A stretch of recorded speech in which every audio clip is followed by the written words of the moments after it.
Atau lebih tepatnya lagi, kita akan membahas tentang alasan mengapa banyak orang lebih memilih pengobatan alternatif.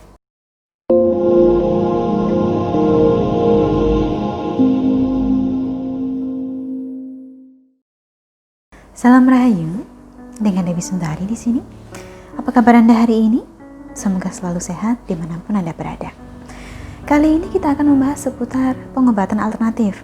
Atau lebih tepatnya lagi, kita akan membahas tentang alasan mengapa banyak orang lebih memilih pengobatan alternatif dibandingkan pengobatan medis. Kita yang tinggal di negara kaya budaya pastinya sudah tidak asing lagi dengan macam-macam metode pengobatan alternatif yang ada di masyarakat. Karena memang sebagian metode pengobatan alternatif ini dipengaruhi oleh budaya setempat. Pertanyaannya sekarang, mengapa begitu banyak orang lebih memilih pengobatan alternatif ketika mengidap suatu penyakit? Padahal pengobatan medis sudah semakin mudah dijangkau dan semakin maju juga. Alasan yang pertama dan sekaligus paling lumrah tentunya sudah bisa Anda tebak, yaitu karena pasien sudah berobat secara medis kemana-mana tetapi belum sembuh juga. Sehingga wajar bila kemudian kita berpikir bahwa mungkin pintu kesembuhan kita bukan di sini tempatnya, bukan dari jalan medis. Alasan yang kedua adalah karena pasien mengetahui bahwa ada banyak orang dengan keluhan serupa bisa sembuh lewat pengobatan alternatif. Pengalaman-pengalaman keberhasilan inilah yang kemudian membuat orang menyadari bahwa pengobatan alternatif merupakan suatu metode penyembuhan yang sudah terbukti. Karena memang banyak orang sudah membuktikannya. Orang-orang dengan keluhan yang sama seperti pasien ini juga. Kemudian alasan ketiga, orang lebih memilih pengobatan alternatif karena metode pengobatan alternatif cenderung memiliki pendekatan yang lebih menyeluruh, holistik istilahnya. Di banyak metode pengobatan alternatif, semua gejala dianggap sebagai suatu kesatuan. Jadi tidak sekedar menyasar satu bagian yang dirasa sakit, tetapi mengupayakan juga untuk menyehatkan tubuh secara keseluruhan. Sebab metode pengobatan semacam ini memang umumnya menganggap tubuh sebagai suatu kesatuan dan bukan sekedar bagian yang terpisah-pisah. Atau dengan kata lain, pengobatan alternatif itu tidak sekedar berupaya menyembuhkannya secara fisik saja, tetapi juga berupaya untuk menyembuhkan emosi pasiennya. Alasan keempat adalah karena metode pengobatan alternatif membutuhkan perhatian yang lebih bersifat pribadi. Seringkali tidak menggunakan produk massal, melainkan disesuaikan dengan keunikan kasus masing-masing orang. Alasan kelimanya, orang memilih pengobatan alternatif karena cara-cara yang diterapkannya bisa membantu mengurangi stres juga.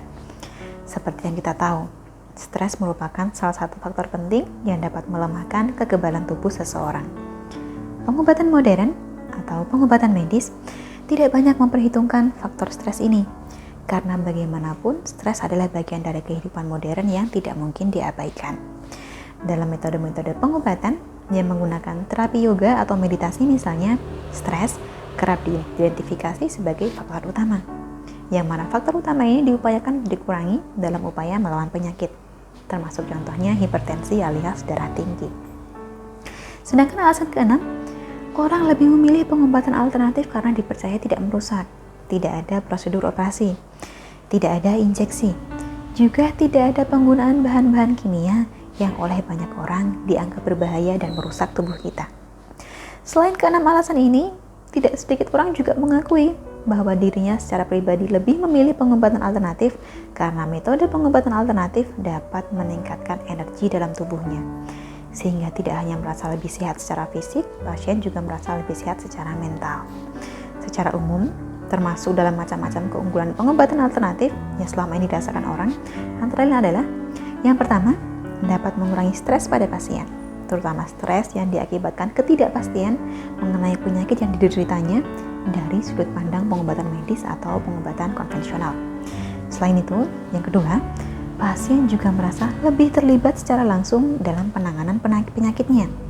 Yang ketiga, metode pengobatan alternatif berpotensi mengurangi trauma pasien akibat cara-cara pengobatan medis yang sudah pernah diikuti sebelumnya. Dan yang keempat, melalui metode pengobatan alternatif, orang juga bisa belajar untuk lebih mengenali identitas budaya tertentu. Kurang lebihnya, itulah macam-macam alasan mengapa orang lebih memilih pengobatan alternatif dibandingkan pengobatan medis. Anda sendiri lebih pilih yang mana? Akhir kata, sampai di sini saya cukupkan sekian. Terima kasih banyak bagi Anda yang telah menyaksikan. Sampai jumpa di kesempatan selanjutnya dan salam Rahayu.